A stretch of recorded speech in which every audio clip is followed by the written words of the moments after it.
The Boldt Decision was a landmark lawsuit in 1974 that reaffirmed Native American treaty rights to traditional fishing grounds in Washington, and Billy Frank Jr., a member of the Nisqually tribe, led that grassroots campaign that eventually culminated in the Boldt Decision. But I want to talk about Janet McCloud, another indigenous activist who was a key member of the Fish Wars. Born in March 1934 on the Tulalip Reservation, Janet McCloud's early life was an unstable one. Her family moved around quite a bit, and Janet often found herself taking refuge in churches and foster homes in Seattle, and she was quite disconnected from her indigenous roots. In the early 1950s, she met Don McCloud, a Nisqually tribal fisherman and electrical lineman. They married, had 8 children together, and moved away from the city to be close to the Nisqually Reservation in Yelm. Janet's interest in activism started in the early 1960s when Washington state game wardens raided her home looking for deer meat. They issued the warrant for John Doe. Soon after, game wardens arrested 5 Nisqually tribe members for illegally fishing along the Nisqually River. And I say illegally because when Native American tribes signed the Medicine Creek Treaty in 1854, that treaty allowed the continued access of tribes to their native fishing and hunting grounds. But those rights were continually ignored by the state, and as salmon and steelhead populations began dwindling,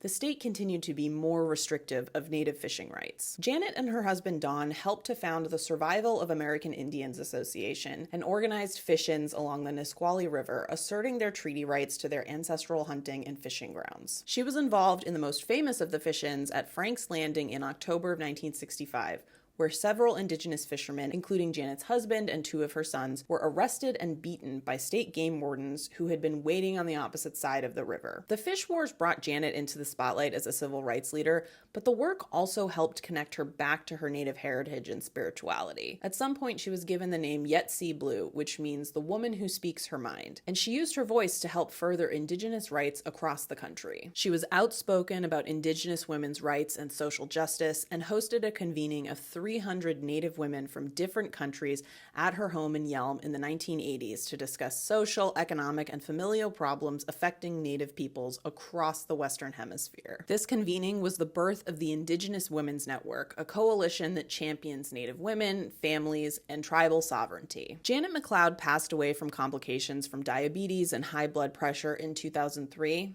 but her legacy lives on.